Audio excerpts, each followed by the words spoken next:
E a gente vai ter aqui o Felipe Guerra, já conversou com a gente em outras encarnações, mas ele está pela primeira vez aqui no Market Makers. O Felipe Guerra, ele é o fundador da Legacy. A Legacy é uma gestora que nasceu em 2018, uma época um pouco depois da greve dos caminhoneiros, né? Muitas gestoras vieram para o mercado desde então, lá de 2018 para cá, né? Principalmente no nosso super ciclo aí que teve em 2019 e 2020. Mas a Legacy conseguiu se destacar positivamente, né? Não só pela performance do fundo, está entregando aí desde o início 2,3 vezes o CDI. Nesse ano está dando quase o dobro do CDI, está ali na faixa dos 20%. E ela está ali no grupo das gestoras com mais de 20 bi em ativos sob gestão, agora já está chegando nos 27 bilhões, acho que até já passou esse patamar, o Guerra pode até atualizar aí no papo. Mas uma gestora que a gente pode dizer que deu certo não só pela rentabilidade, mas também como modelo de negócio.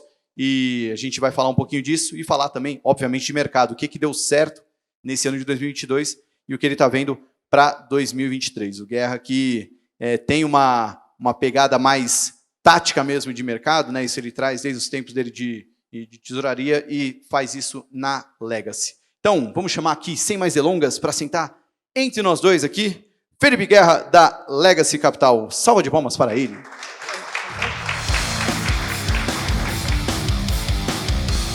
Temos um recado especial, Renatão, porque você já ouviu não o barulhinho, existe não ouviu? Almoço grátis e também não existe happy hour grátis, né? Exatamente. Pessoal, isso aqui a gente queria fazer um agradecimento especial para a Cilander, para o Cilander Gastropub. Vocês já devem ter visto que tem ali uma maquininha de chopp que todos nós vamos degustar, né, assim que acabar. Por mim, eu já estava degustando agora. Eu sei. Tá saindo? Ó, o Mateuzinho já está pegando o primeiro copo ali. O Cilander Gastropub é um restaurante, um gastropub especializado em cervejas especiais, né? Eles têm a marca própria, tem várias outras marcas convidadas, coisa feita com ingredientes especiais, né? Aquele lúpulo bacana, um malte do bom. Tem mais de 50 rótulos de opções em latas e garrafas diferentes.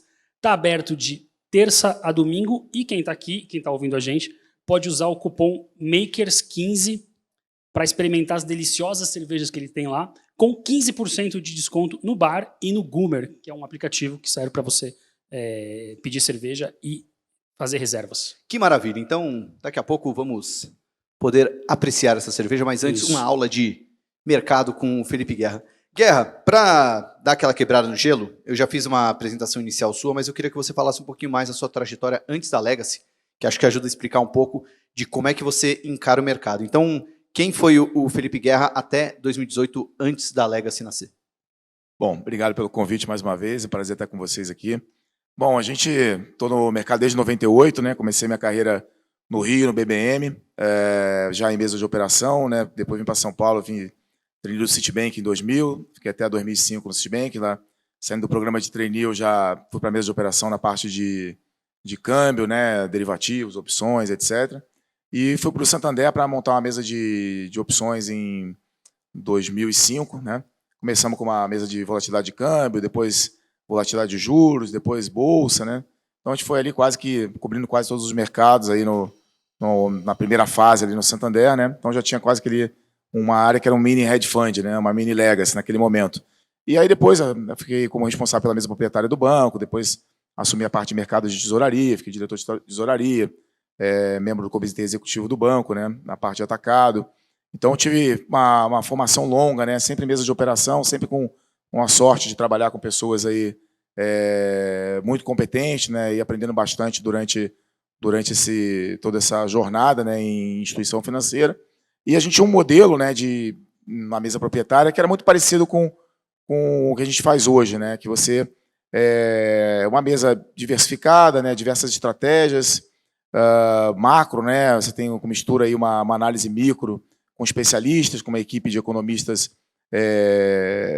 super especializados, né, em Brasil, emerging markets e mundo, né, em geral, países desenvolvidos também, e gerando análise, né, e fazendo posicionamentos, né, em diferentes classes de ativos, diferentes geografias. Então a gente a gente tinha um modelo que o nosso único cotista era o banco, né, e achávamos que em algum momento fazia sentido, né, até como a indústria financeira evoluiu, né, até 2018, pós-crise, né, fazia sentido você fazer esse mesmo tipo de operação que a gente fazia, numa estrutura mais independente, né? Então era um movimento meio natural, outras pessoas já tinham feito anteriores, tinha dado muito certo.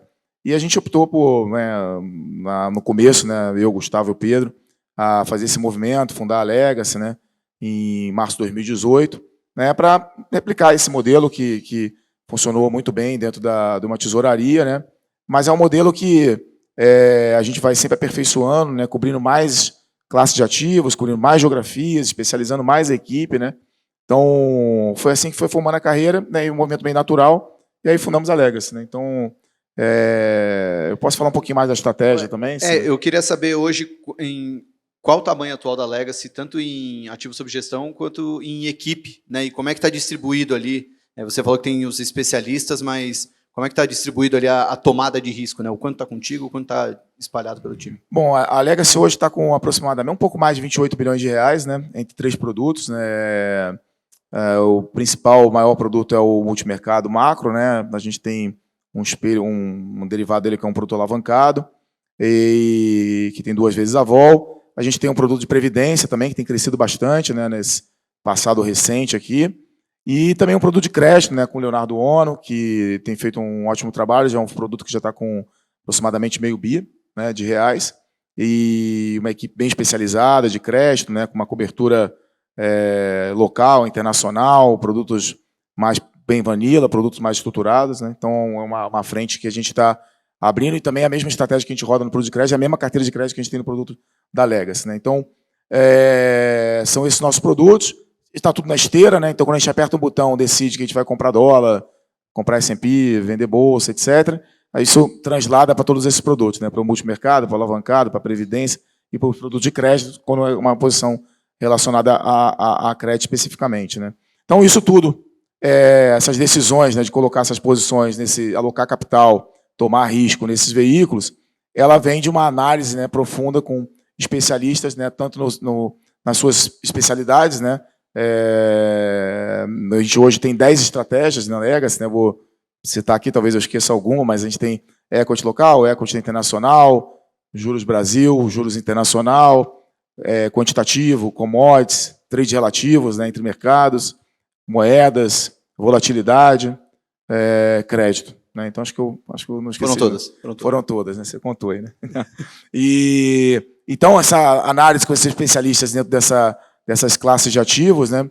E geografias também, e junto com uma equipe de economistas muito especializada, liderada pelo Pedro Jobim, que é o nosso economista-chefe, né? E temos aí o Roberto Prado, responsável pela parte de Development Market, Leonardo Paola, responsável pelo Brasil, a Alice, responsável pela parte de emergente, né? Então, uma equipe de analistas, de análise muito forte. A gente tem uma equipe de análise dentro da área de crédito, tem uma equipe de análise importante dentro da área de bolsa, tem uma pessoa nos Estados Unidos fazendo análise de empresas internacionais, né? De empresas de alta qualidade internacional. Então, assim, com esse grupo de analistas, né? Seja macroeconomicamente ou analistas de ações e crédito, a gente junta com especialistas de mercado, debate intensamente, né? E define ali, né, quais são as melhores alocações, as melhores estratégias que a gente faz para o nosso portfólio. Então, essa basicamente é a dinâmica que a gente sempre trabalhou. O que na margem, ao longo do tempo, a gente vai adicionando são novas estratégias, novas geografias, né? E, enfim, então a gente vai expandindo. Mas a divisão de risco, ela... o ideal, né, que você tivesse, né, em geral, eu tenho um share, né, um pedaço importante do risco da empresa, tirando o que eu não cubro, né, a gente deveria dividir em 10 estratégias, né, com riscos equivalentes. Mas a gente sabe, tem momentos, né, que algumas estratégias têm Sharpe melhor, tem outras que têm Sharpe pior, então a gente tende a alocar mais risco em estratégia com mais Sharpe, onde a gente vê mais oportunidade, né, e menos risco onde a gente acha que vai ser mais brigado, mais difícil.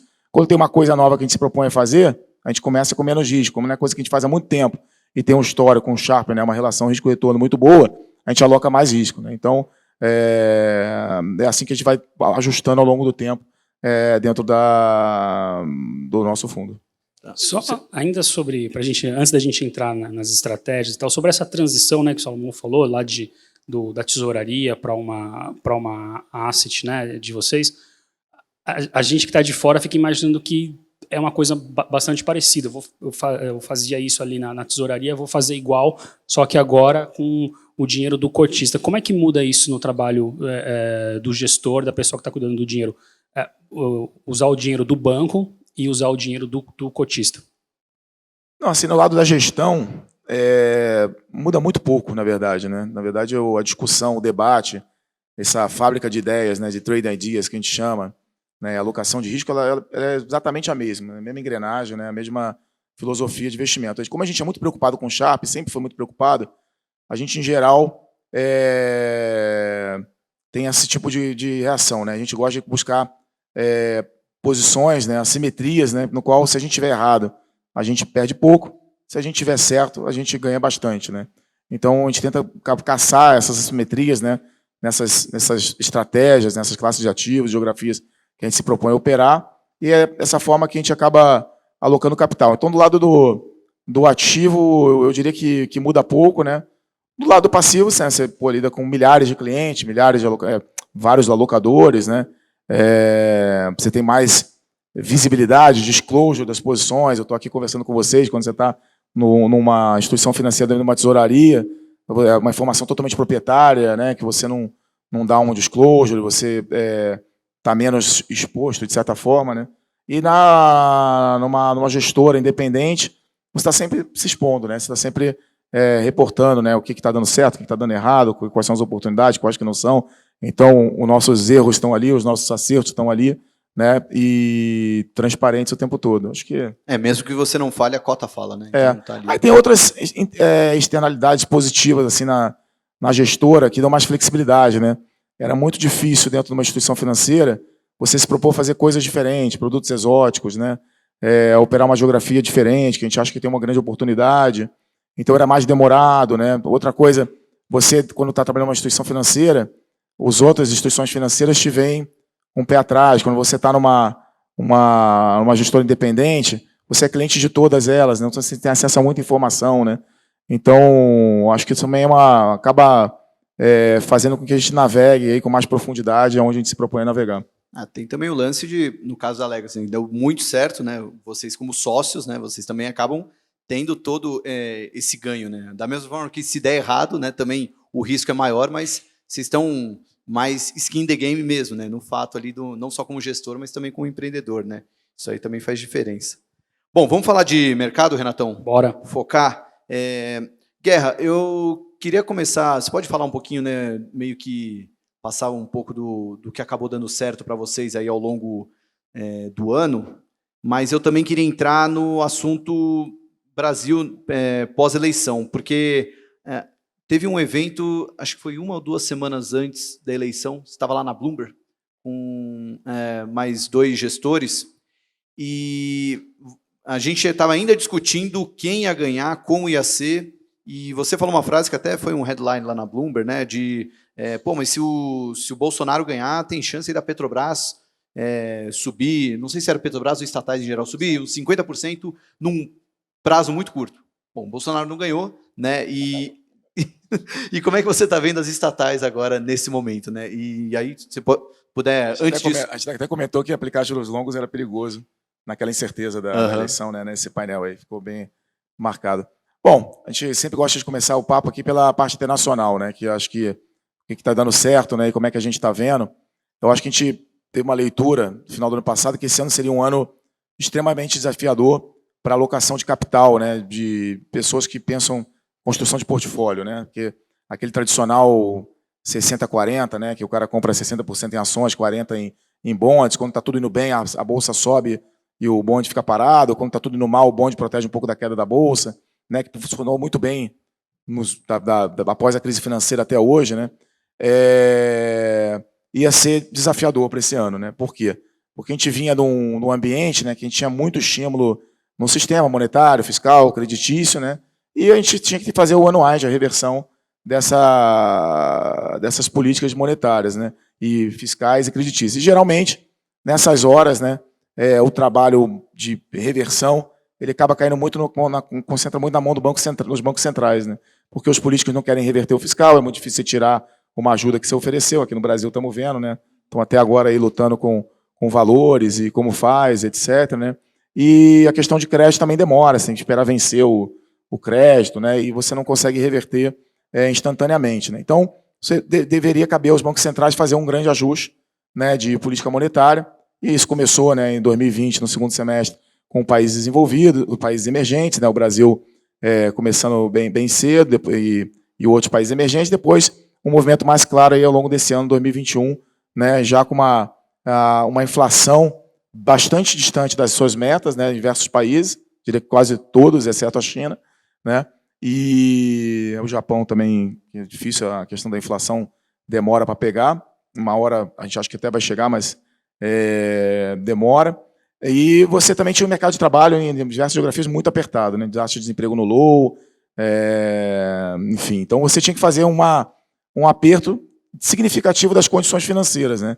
O que é apertar as condições financeiras, né? Você colocar as taxas de juros de curto e longo prazo mais altas, você acabar provocando uma apreciação relevante no dólar, você derrubar o preço dos bonds, né, o preço das ações, e piora de spread de crédito, né? Então, a gente falou assim, esse ano vai ser desafiador, as pessoas não vão ter aonde colocar o dinheiro, vão perder dinheiro se ficar comprando qualquer coisa, né? Então, basicamente, o que a gente buscou fazer, né, e nunca é fácil, porque o mercado está há 20 anos buying dips, né, comprando ação toda vez que cai, porque o Banco Central vem e te ajuda.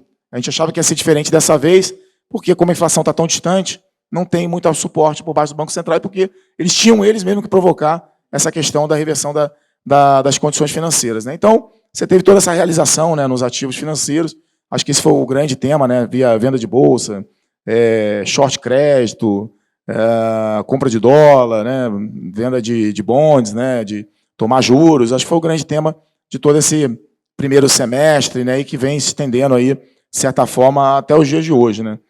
Provavelmente o processo está mais adiantado, né, e na medida que você aperta as condições financeiras, você começa a provocar uma aceleração da atividade, né, então o que a gente está vendo para frente, né, é que provavelmente a gente está num estágio, né, num late cycle, aí, né, nos finais desse aperto monetário, né, e isso provavelmente vai desembocar numa contração significativa da atividade em países importantes, né, aí Europa, Estados Unidos, né.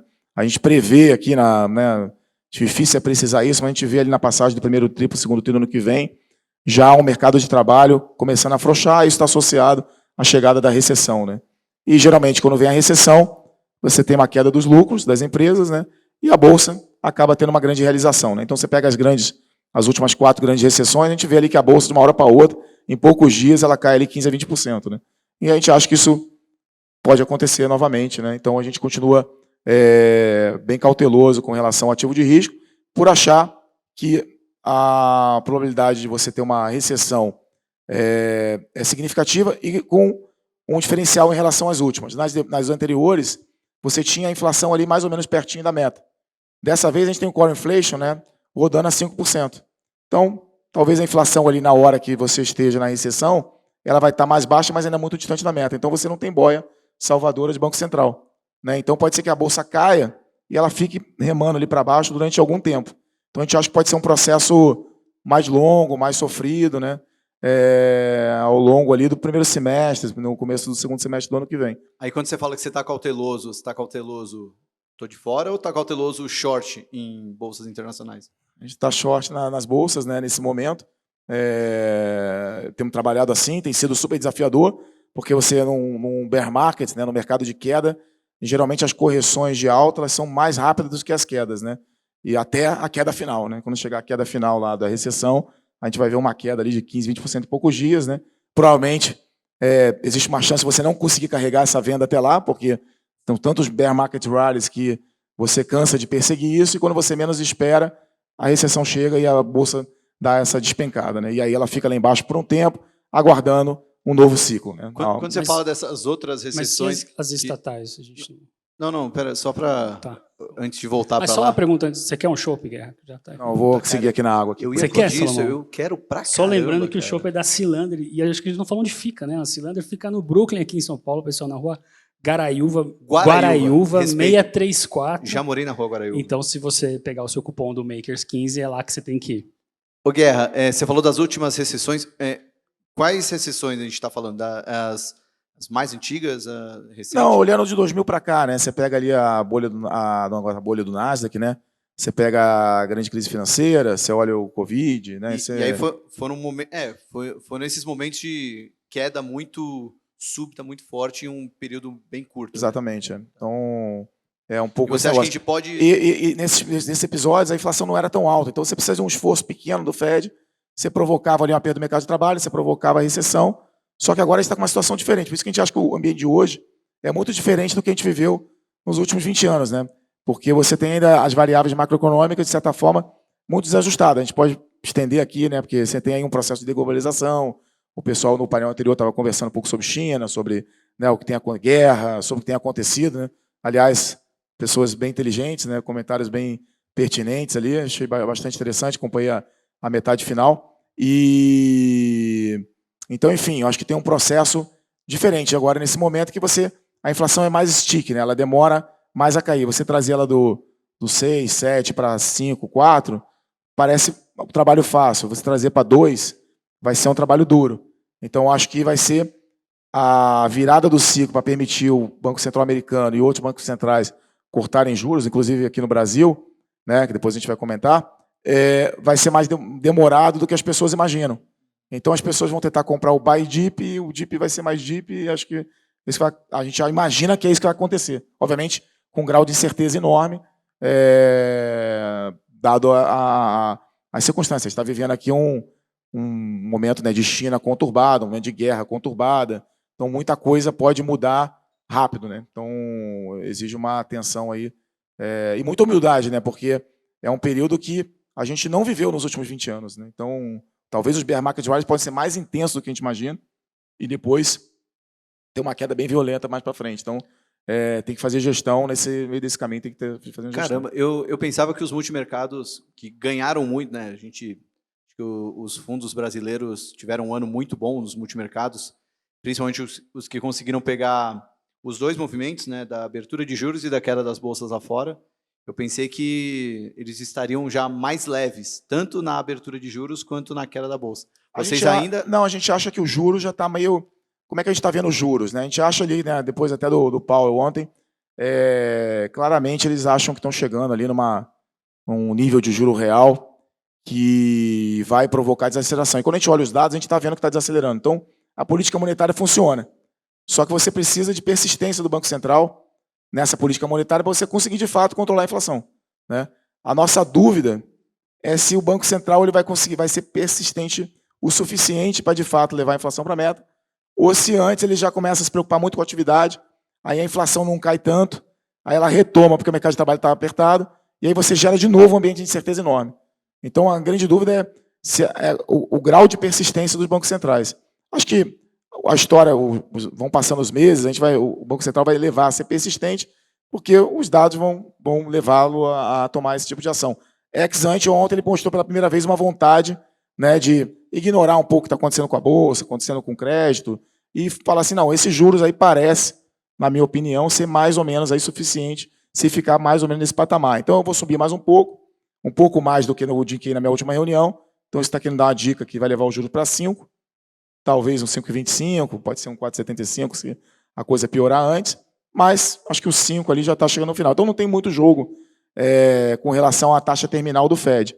Só que a gente acha que, como vai ter a recessão está se aproximando, então toda vez que o juro abre, agora, nos Estados Unidos, a gente tem uma predisposição a aplicar os juros, diferente do que a gente vinha fazendo até semana passada, né? Então, a gente está procurando oportunidade. Porque amanhã tem payroll. Se o payroll vier alto e os juros abrir por conta disso, a nossa predisposição é aplicar os juros nessa alta de juros, não mais tomar os juros nesse momento. E diferente na Europa, porque na Europa a gente acha que o mercado ainda precifica uma taxa terminal muito baixa, né? E tem uma inflação muito pior. O core inflation está rodando muito mais alto, core de serviço rodando muito alto, né? Então, a gente acha que uma taxa terminal de 3 é muito baixa.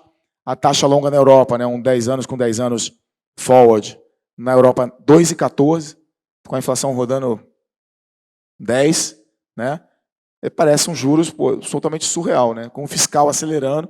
Então, a gente acha muito baixo. Então, a minha predisposição, quando o mercado fleta com a recessão, é tomar os juros na Europa. Então, a gente prefere trabalhar buscando dias que os juros fecham, né, que nem ontem e hoje, e aumentar posições tomadas em Europa. E se porventura os juros abrir, a gente pretende aplicar juros nos Estados Unidos. Então, um pouco como a gente está vendo. Então, lá fora, o cenário é esse. Tá short em bolsas internacionais.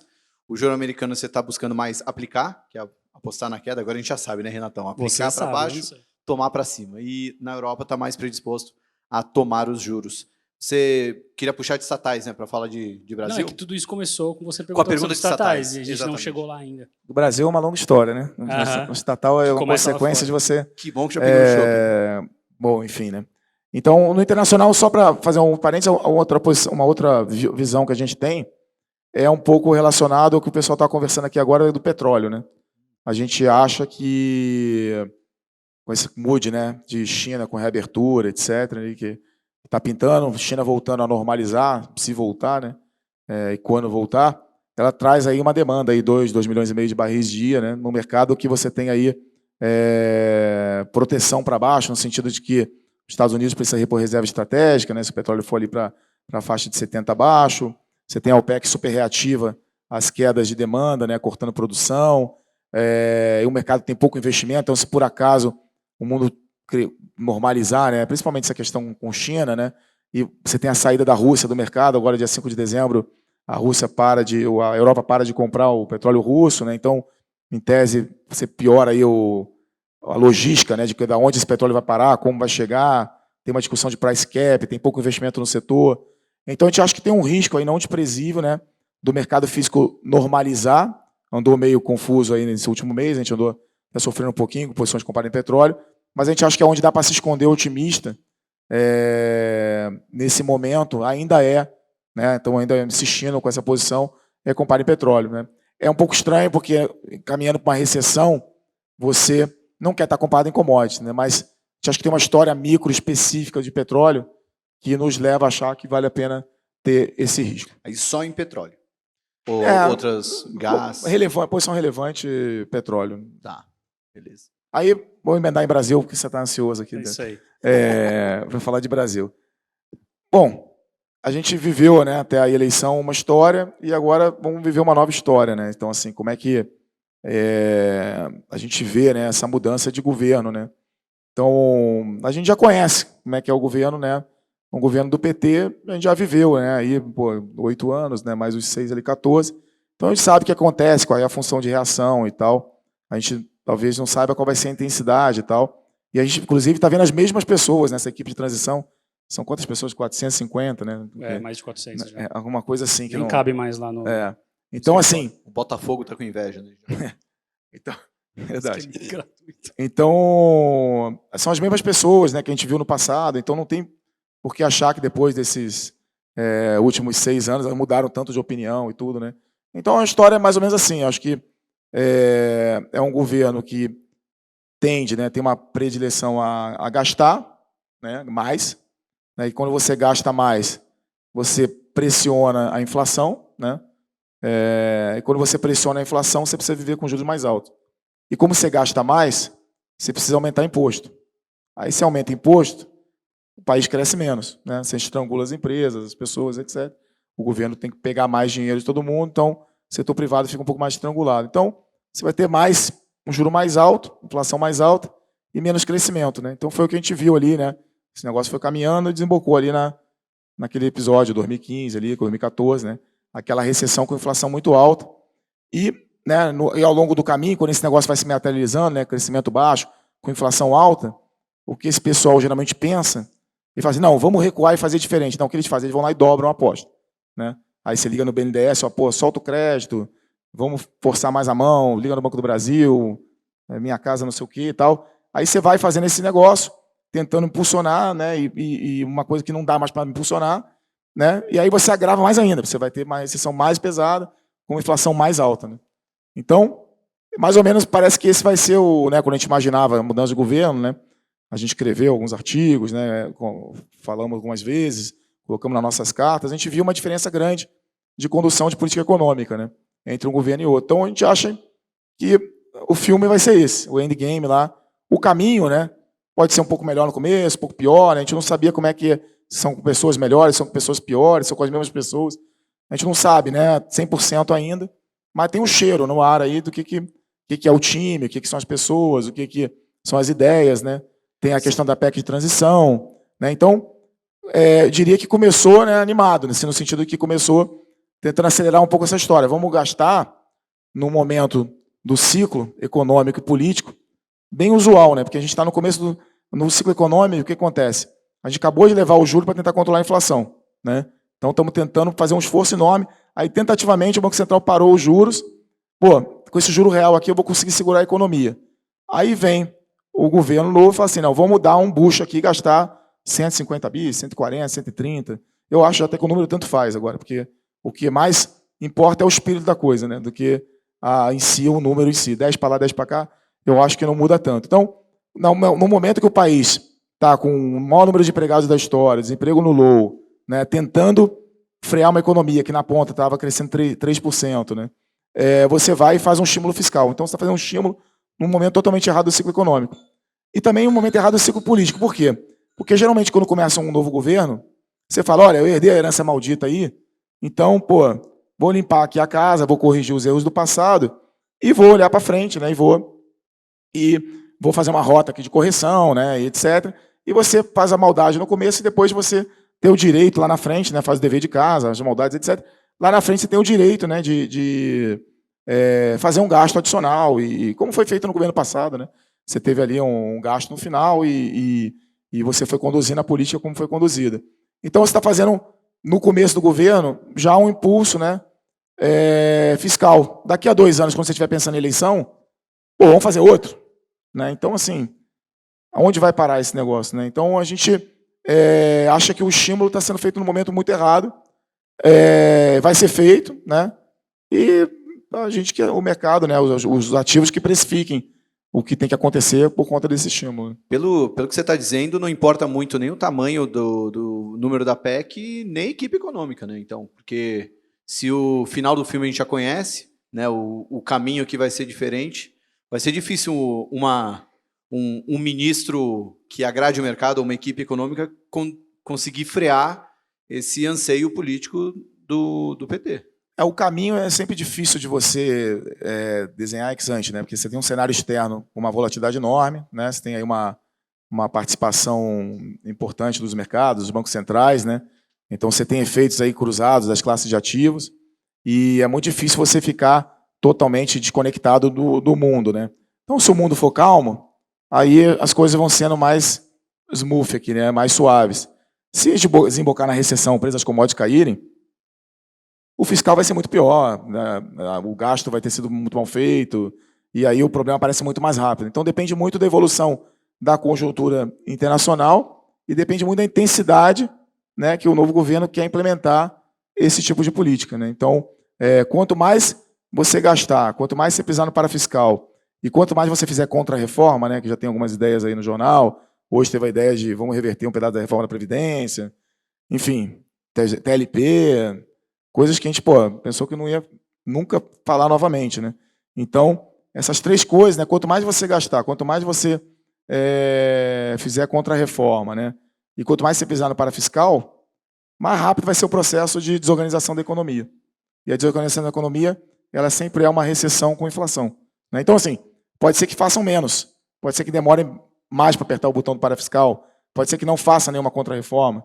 Então, a gente vai ter que acompanhar muito no dia a dia e ver, assim, mas parece que é caminho, no final, vai ser nessa direção. Né? Nesse momento você está leve em Brasil? Já está posicionado um short Brasil? Como é que você está? Não, a gente acha assim, longo que... Não tá.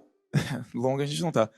A gente acha que é um cenário, né? Se eu te falasse assim, né? O Brasil vai trabalhar com juro muito alto, né? Pelos próximos 4 anos, porque a gente vai gastar mais, a gente vai fazer parafiscal, a gente vai fazer umas contra-reformas, etc. Né?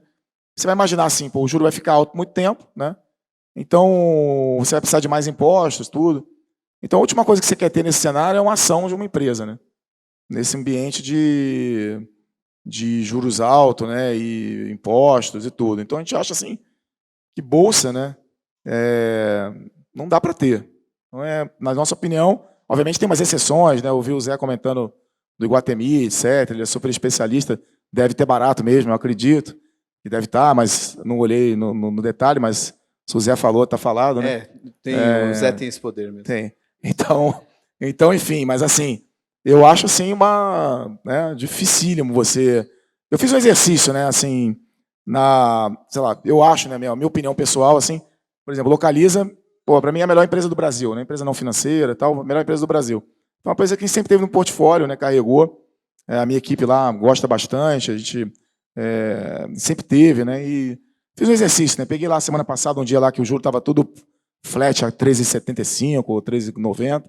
Falei, pô, quanto é que vocês usam aí no modelo, né? Pô, o cara, eu uso aqui 12, 10, não sei o quê, e vou caindo e tal. Falei, pô, o que acontece se você colocar, né, na Localiza, como, por exemplo, que é uma empresa que não está alavancada, que é uma ótima empresa, um bom operacional, etc. Colocar essa curva de Brasil aí, que fica em 13,5%, 14% aí, a perder de vista, né? A empresa, na hora, ali na planilhinha lá, cai 25%. Então, a gente está falando da melhor, na minha opinião, né, melhor empresa do Brasil, nesse momento, porque ela cai 25% e você ficar nesse cenário aí que o juro não pode cair nunca mais, tal, não sei o quê. Então, se para a Localiza está ruim, imagina para o cara que está endividado, alavancado, né? Pô, que o operacional do cara está meio ruim, o pessoal, o consumidor já não aguenta mais comprar o que o cara vende. Então é muito ruim, né? Então é um ambiente, né, difícil para investir em bolsa, né? Então a gente acha que com esse ambiente bolsa é ruim, né? Juros, não tenho a menor ideia se o Banco Central vai subir ou cair os juros, né? Eu não tenho a menor ideia. É a primeira vez, acho, na minha carreira que eu não tenho nenhum DI na minha posição, nem de janeiro 23 até o 31, não tenho nada, né, na posição, nenhum DI, porque realmente não sei o que vai acontecer. Então, se tiver que puxar a curva fleta, se tiver que, se não fizer nada, a curva estipa, né, eu não tenho a menor ideia. Então, eu prefiro ficar fora nesse momento. Me chama muito a atenção o preço da inflação implícita, né? Parece muito alto.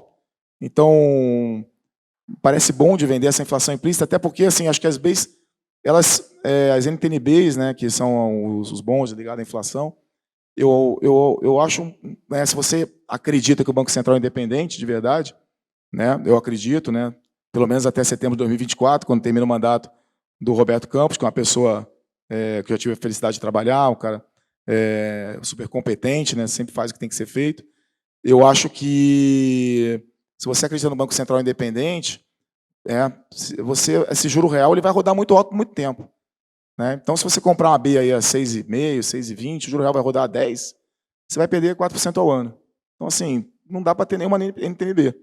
Só a primeira aí, que vence daqui a um mês e tal, dá para ter. Mas as mais longas, a gente não consegue ter visibilidade. Se você pegar o primeiro mandato do governo Lula, né, o juro real médio realizado, ex-post, foi 8,5%. Né? E a gente tinha o Banco Central do Meirelles. Né? Se você pegar o primeiro mandato do Lula, o juro real realizado foi 12,5%. Né? Aí ele foi gastando, o Banco Central foi ficando um pouco mais frouxo, aí entramos no Tombini aqui. No governo Dilma, o juro real realizado foi 2,5%. Então foi muito bom comprar NTN-B no governo Dilma. Né? Obviamente agora na pandemia, essas distorções todas também foi bom. Mas, se você comprar uma NTN-B a 6 e o juro real rodar acima de 10, né, você vai perder 4% ao ano. Então, assim, eu acho que é perigosíssimo. Assim, eu prefiro não me envolver com juro real também. Então, se você não compra juro real, você não gosta da bolsa, né? Nominal, difícil o que fazer, né?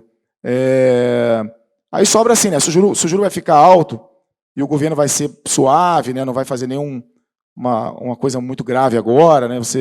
A coisa vai acontecendo paulatinamente, o câmbio parece bom no relativo, né? Então tem aquela estrutura que a gente fez aí, foi muito bem, né? No ano passado, no primeiro semestre desse ano também, que é você vender a bolsa e vender o dólar, né? Você ganha carrego nas duas pontas, né? Porque vender a bolsa custa CDI, quando você está vendendo no dólar, você ganha o diferencial entre a pré e os juros em dólar, o cupom cambial, etc. Então, você tem o carrego positivo nas duas pontas. Então, para um governo PT, parece bom vender a bolsa, vender o dólar e carregar.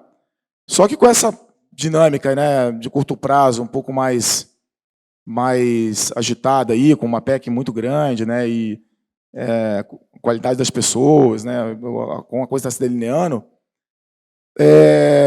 também parece perigoso ficar vendendo dólar, né? Apesar dele ter um carrego, etc. E tal. Então, a gente lá, né, você perguntou o que você está fazendo, tal, então a gente, assim, quando a bolsa sobe, a gente quer vender, né? e quando o câmbio valoriza, a gente quer comprar o dólar, né? Então, eu diria que é uma meia calabresa, meia mussarela. Aí você compra o dólar, pede um pouco mais de calabresa, quer vender a bolsa, e um pouquinho de mussarela, quer comprar o dólar, você faz um blend, né?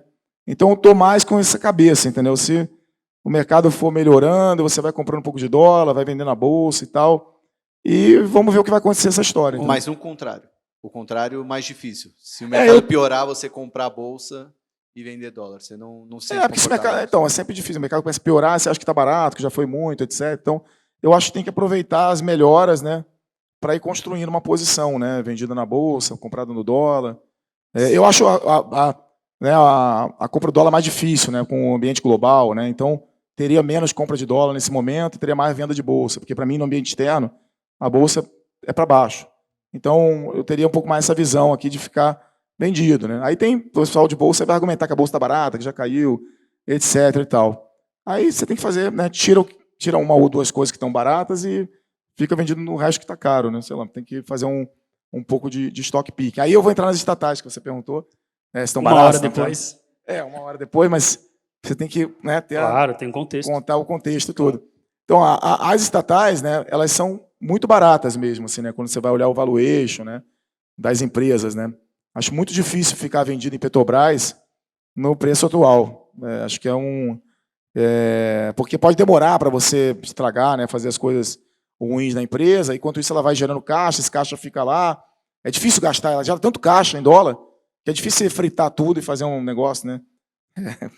Sair né? Então, é difícil usar, fazer capex, fazer muita coisa tão rápido, né? Então, e ela está no preço barato, então ela vai ficando barata na medida que ela vai gerando resultado, gerando caixa, né? Então, eu tenderia a ficar neutro Petrobras, né? Nessa pensamento de vender bolsa, né? E o Banco do Brasil é o banco mais barato dos bancos, né? Ele tem um mix no portfólio dele que também é melhor do que os outros bancos, né? Porque se você vai para uma recessão, o Banco do Brasil ele está mais focado ali no crédito agrícola, no servidor público, né? Que é o cara que não é demitido. Então, eu acho ele bem defendido também. Eu também não ficaria vendido em Banco do Brasil também, de forma nenhuma, né? Enfim, então, eu diria o seguinte, eu ficaria, vende o índice, né? Ou algumas empresas e tal, neutraliza essas estatais aí, mas neutralizar não quer dizer que eu quero comprar, é que ficar vendido um negócio muito barato, que o mercado já precificou muita coisa, eu acho perigoso, né? Porque, sei lá, no contexto atual. Então, é mais ou menos assim que a gente está pensando nas estatais. A gente era muito otimista, ficou muito comprado durante muito tempo, né?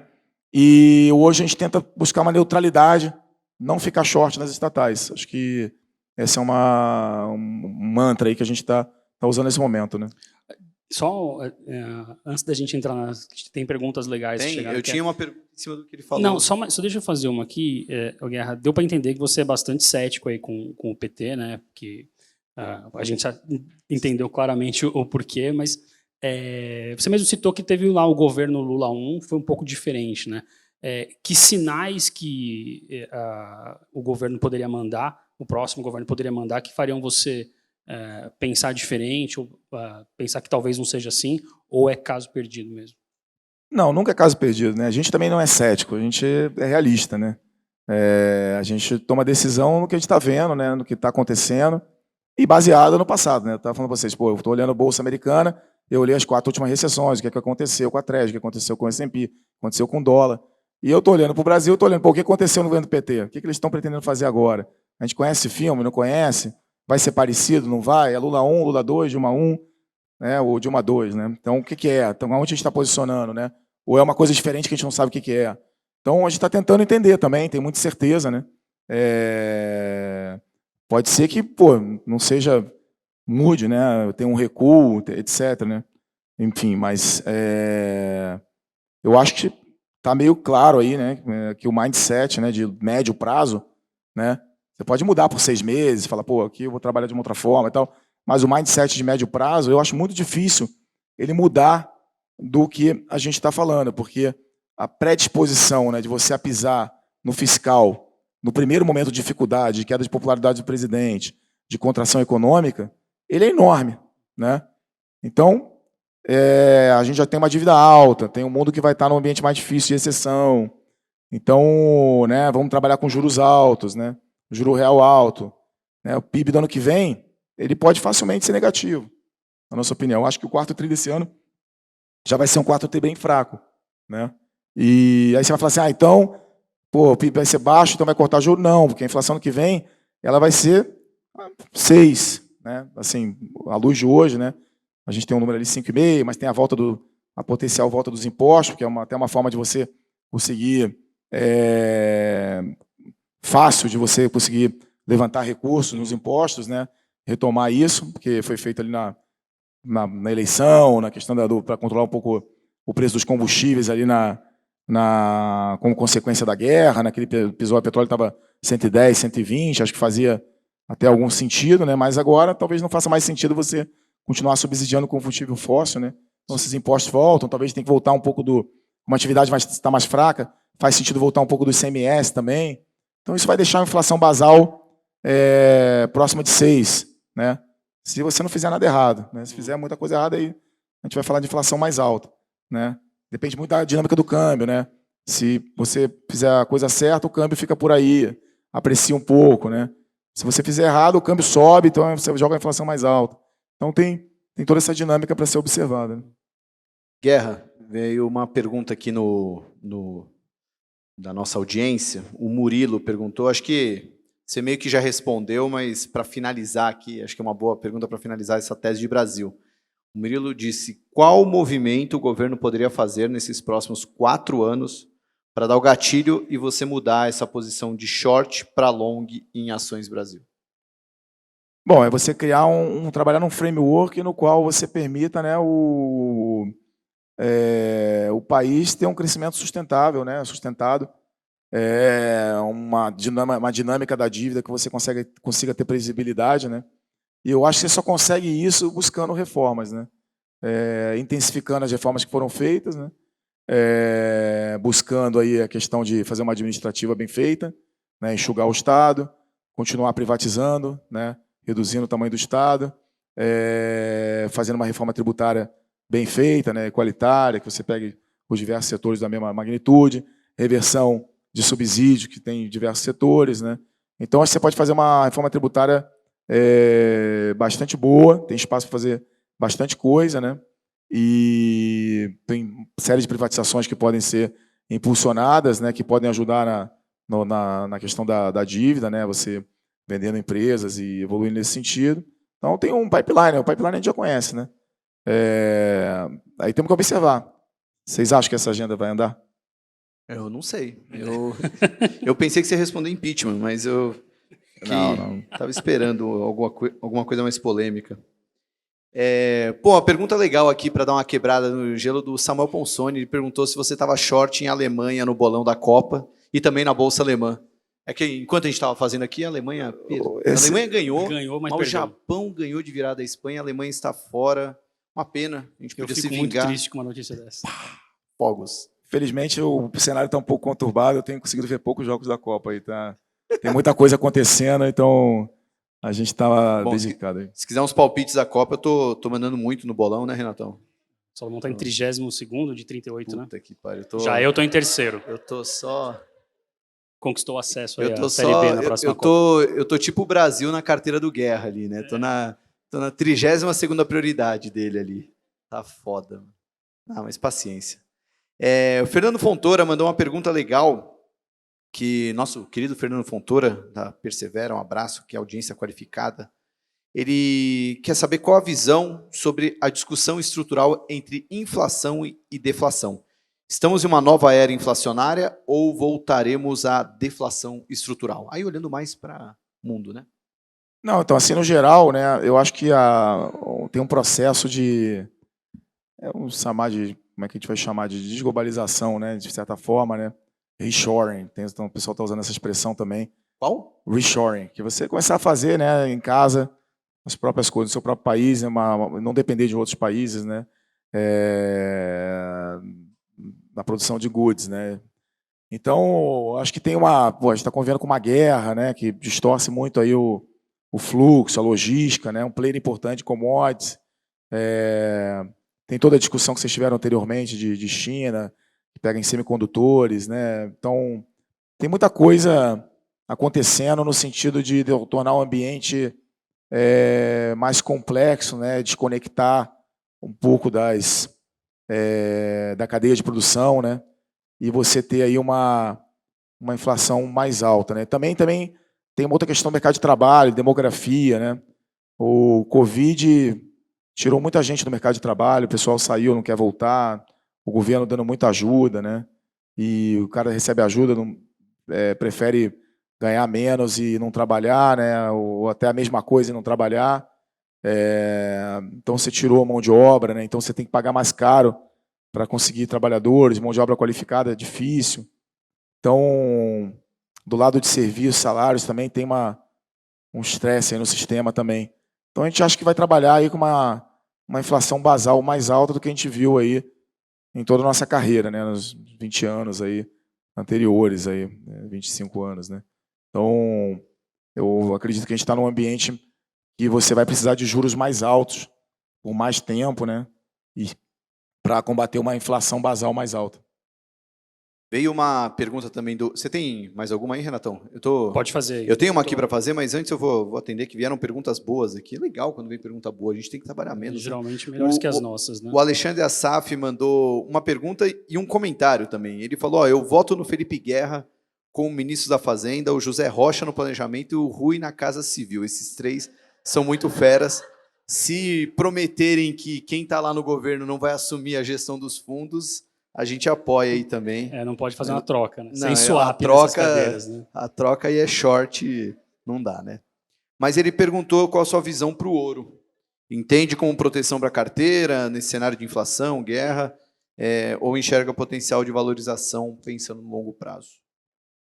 Não, eu já falei isso uma vez, o ouro ele tem uma função interessante, né? Ele está no portfólio ali, é aquele coringa, né? Na carteira, né?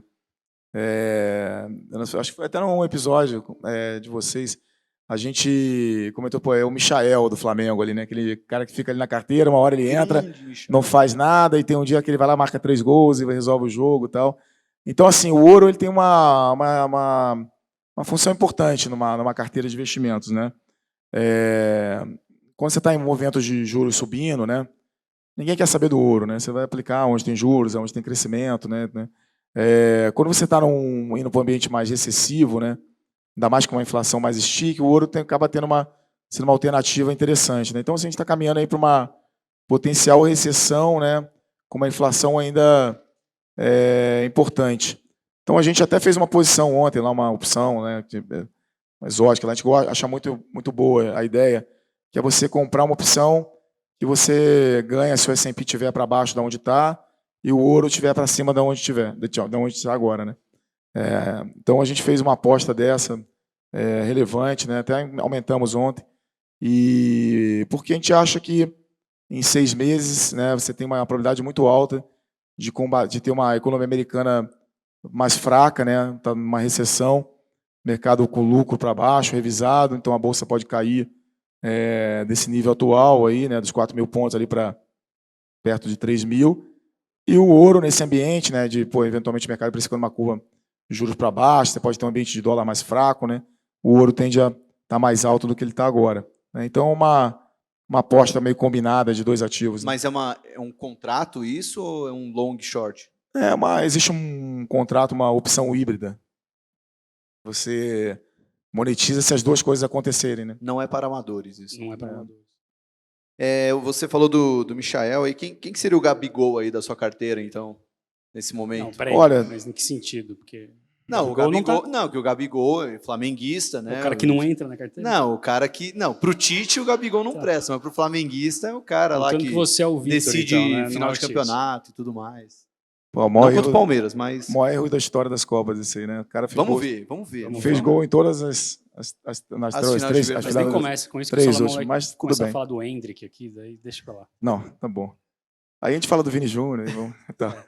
Mas quem é o Gabigol da carteira? Não, então, tá difícil achar Gabigol hoje em dia, né? Porque é um mercado, na nossa visão, né, muito complicado, difícil, né? Então, a gente está trabalhando mais assim com uma visão mais negativa dos ativos, né? Nesse momento, né? Então, a gente está se escondendo um pouco na posição otimista no petróleo, né? Mas como a gente também está caminhando para a recessão, não dá para dizer que o petróleo é o Gabigol, entendeu? Sei lá, qual que é o atacante do Vasco aí? Deve ser um... Eu não não sei acompanhei nem a quem é, Série mas, B tipo, tão de perto. nem É o eu. Figueiredo, pô. Tem o Figueiredo. Né? Enfim. Então, entendeu? É ali uma tentativa de você achar onde você se protege se por acaso você tiver um reflation, né? Um crescimento global melhor, né? O PIB do ano que vem global, ele provavelmente vai ser o menor aí, né? O PIB agora 12 meses, né? À frente vai ser o menor dos últimos, desde a crise de 2008, com certeza, né? Então, é um ambiente difícil para você stock picking, né? Pra pegar um ativo, esse aqui é muito bom, tal. Então, eu diria que nesse momento aí, né? Conjunturalmente, taticamente, o ouro ele é uma opção aí. O ouro não, o petróleo. Você soltou ali na sua fala de Brasil, do Banco Central, até setembro de 2024? Sim, que vem ao vencimento do mandato. Você acredita que o Banco Central vai continuar independente? Isso é algo que entra em discussão? E como é que você vê isso? Bom, essa é uma ótima discussão, né? Porque a legislação do Banco Central Independente ela é um pouco frágil. É um projeto de lei, né? Então, maioria simples, você derruba isso no Congresso, né? Então...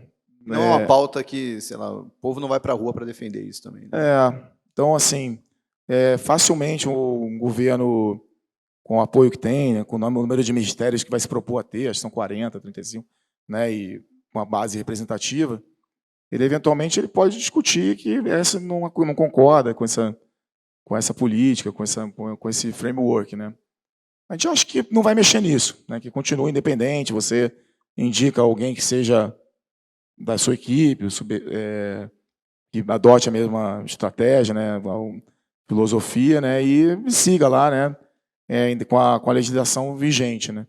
Mas a gente tem muita preocupação com como vai ser essa escolha, né, daqui a 2 anos, porque muda muito, né, o ambiente, né, porque assim, essa discussão é muito importante, na verdade, porque se o Banco Central é independente, né, você monta um portfólio, fala, pô, eu sei que o Banco Central está ali, ele está com o guardião da inflação, se a expectativa de inflação começar a subir, ele vai controlar, ele mantém os juros altos, né, então você não deixa a moeda acabar não desvalorizando tanto, talvez ela até aprecie, né, num ambiente mais normal, um externo mais benigno, né, e você tem uma organização. Se você não tiver o Banco Central independente, né, a gente já viu isso, né, 2014, 15 era um Banco Central que era muito influenciado pela política de governo, né? Então você vê, aí a inflação lá dispara, né? Os ativos perdem valor nominalmente, então a moeda tem que depreciar, né? A bolsa cai, então é uma situação muito ruim, né? Aí nesse momento as NTNBs têm valor porque a inflação estoura, né? E aí você passa a ter a corrida por ativo real, né? Num momento de argentinização da economia, né? Mas eu acho que isso aí não é uma discussão para agora. Eu acho que um papo para o Felipe Guerra de 2024. Né? Exatamente. Vamos só fazer mais uma que chegou muito legal aqui da galera do Lucas Silva. Ele está perguntando assim, como é que o ambiente de inflação normalizada, né, mais alta, convive com um mundo hiperendividado? E qual é o desfecho e as implicações disso para os investimentos? Essa pergunta é importantíssima, assim, né? Porque você manter juros reais altos, né, com dívida alta e crescimento baixo, né, você vai ter aí uma dinâmica muito ruim das dívidas, né? Elas vão crescer numa velocidade assustadoramente rápida, né? Então a tendência, né, nesse momento é você, como você vai estar, né, numa contração econômica, é você tolerar um pouco mais da inflação para a inflação comer um pouco desse crescimento dessa dívida, né? Só que é uma situação, né, ruim para os ativos de risco nesse momento, né? Então, por isso que a gente é muito preocupado, né, porque que vem pela frente, porque se os bancos centrais não forem sérios o suficiente para trazer a inflação para a meta, a gente vai para um ambiente de muita incerteza, né? Então, eu fiquei preocupado ontem, né? Você vê quando o Banco Central faz um movimento desse que ele fez, né? Causou até uma certa euforia. que ele acha que mais ou menos por aí a coisa está resolvida, é uma aposta, né? Como toda aposta, pode dar certo, pode dar errado. Então, mas eu acho que é uma aposta muito perigosa, né? De certa forma, aqui também, no Brasil, quando a gente parou os juros a 3,75, é uma aposta, ó, 3,75, ele vai funcionar, né? Em certas condições, com você confiscar o ancorado, e coisa e tal. Se você mudar o ambiente, né, esse negócio não vai controlar a inflação, né? Então, eu acho que o Banco Central nunca vai falar isso, né? Os bancos centrais em geral, né? Os governos, né? A gente gostaria de rodar com a inflação um pouquinho mais alta, para ir comendo um pouco da dívida, né? As pessoas vão perdendo valor, né? As pessoas vão perdendo riqueza. Sim. A sua riqueza vai diminuindo ao longo do tempo, porque a inflação vai comendo. Mas nenhum banco central, sob o regime de metas de inflação, ex ante, vai falar isso, né? Ele quer que a inflação rode um pouquinho mais alta para corroer a dívida. Então, é um ambiente realmente desafiador, difícil e problemático para ativos de risco. Que excelente forma de terminar, um excelente desafiador, problemático. Ainda bem que tem chopp agora, né? Não, já até o pessoal bebi da mais Cilander salvando meu, a né? gente aqui. Bom, então só para finalizar, então você está short em bolsas lá fora. Aqui no Brasil, você não está direcionalmente short, mas se a gente teve por muito tempo o caiu comprou, você está mais para o subiu vendeu, né? Se a bolsa subir, você tem que... Não, a gente está short, né? A gente já coloca uma posição para ir acompanhando, né? Para ir, a gente está short na bolsa aqui no Brasil, estamos short na bolsa lá fora. A gente está um pouco comprado no dólar aqui no Brasil também. Então o comprado está mais em dólar, em petróleo e... Short bolsas, né? Mas a grande parte do portfólio está short. Uma tendência de aplicar os juros nos Estados Unidos, uma tendência de tomar os juros na Europa, né? Então, um pouco essa que é a carteira hoje da Legacy. Bom, eu ia falar excelente, mas excelente seria se tivesse um cenário mais positivo, né? Mas pelo menos é como o Guerra falou, né? Ele está muito mais realista do que pessimista, né? Mas eu imagino que, bom, são as condições... É um ambiente complexo, né? Um ambiente que, pô, é muito diferente do que a gente esteve acostumado a trabalhar, né? Então, você tem que ter muita flexibilidade de mudar de opinião, agilidade, né? Humildade, porque é um ambiente complexo, né? Essa pergunta que você colocou agora é extremamente importante, né? Como é que o que vai acontecer com essas dívidas aí? Acho que as dívidas vão estar muito mais altas e o ambiente vai ficando cada vez mais difícil à frente, né? Então é muito importante, né? É muito importante você combater a inflação, né? Para depois você conseguir criar um novo ciclo de crescimento sustentado, né? Então essa é algo importante que tem que acontecer. Bom, Renatão, tem alguma pergunta para encerrar ou podemos liberar o Guerra? Podemos liberar o Guerra e podemos liberar o chopp. O chopp já está liberado aqui para mim. Bom, o Guerra tem festa fim de ano hoje da Legacy, né? Então tem que comemorar um pouquinho. É isso aí. Alguém tem que comemorar aqui, né? A Legacy está fazendo por merecer. Guerra, brigadão por participar aqui do nosso primeiro evento do Market Makers. Valeu demais e espero te ver no ano que vem. Bom, obrigado a vocês aí, foi um prazer. Valeu, galera. Brigadão.